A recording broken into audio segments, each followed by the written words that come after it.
Қайырлы күн достар, каналыма қош келдіңіздер.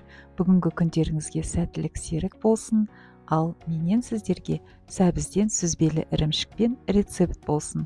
Бүгін сәбізден өте дәмді, өте оңай дайындалатын орама рулет жасайтын боламыз. Рулеттің түсі сондай қанық, әдемі сары түс болып шығатындықтан мерекелік дастарханның нағыз көркін келтіретін тағамдардың бірі. Рулетті дайындау үшін алдын ала жуылған, қабығынан тазартылған 600 грамм сәбізді бүккіштен өткіземіз. Табаға кішкене күнбағыс майы мен сары майды қосып қыздырамыз. Енді күштен өткізілген сәбізді ыстық табаға салып, қуырып, бетін қақпағымен жауып, сәбіз піскенше 10-15 минуттай боқтырамыз. Табаға сәбіз жабысып күйіп кетпес үшін астын араластырып, тұз қалаған дәмдеуіштерді қосамыз. Енді 5 жұмыртқа алып, ақ уыз бен сары уызды ажыратып бөліп аламыз. Ақ уызға 1 шай қасық тұз қосып, блендермен әбден көпіріп ағарғанша араластырамыз. Сәбізге сары уызды қосып, жақсылап біркелкі болғанша араластырамыз. Енді ақ уызды сәбізді қоспаға қосып, жақсылап араластырамыз.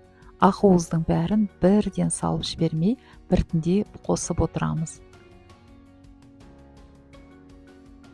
5 ас қасық ұн қосып, тағы да жақсылап біркелкі болғанша араластырып шығамыз. Мінекей рулеттің қоспасы дайын. Біркелкі воздушная қоспа шығуы керек. Духовканың листына пергамент қағазын төсеп, кішкене ғана күнбағыс майын тамызып, майлап шығамыз.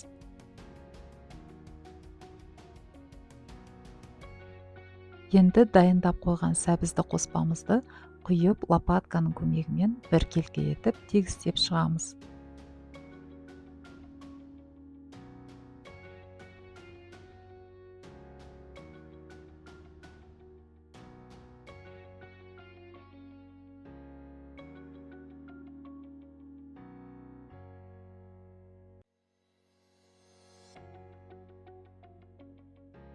Алдын ала қыздырылған духовкаға 15 минутқа салып пісіреміз. 300 грамм творожный сырға 3 ас қасықтай майонез қосып араластырамыз. Егер майонезді қаламасаңыздар, қоспасаңыздар да болады. Енді 1 немесе жарты пучок укропты майдалап турап қосамыз. Біркелкі болғанша жақсылап араластырамыз.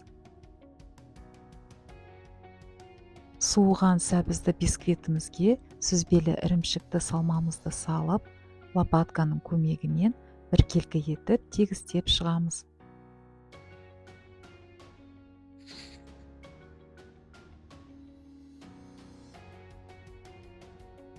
Енді рулетімізді орау үшін бас жағынан бастап орап, абайлап жарылып кетпес үшін пергамент қағазының көмегімен дөңгелете орап шығамыз. Осы қолданылған пергамент қағазына орап, тоңазытқышқа қату үшін 2-3 сағатқа салып қоямыз. Мінекей дастарханның көркін келтіретін өте әдемі рулетімізде дайын болды. Дәмін көрсеңіздер енді өте дәмді, жасап көруге кеңес беремін. Егер де видео ұнаса, лайк басып, каналыма тіркеліп, қоңырауша батырмасын басып, пікір қалдыра кетіңіздер. Сіздерге көптен көп рахмет. Сіздермен бірге болған мен Марал Есенова.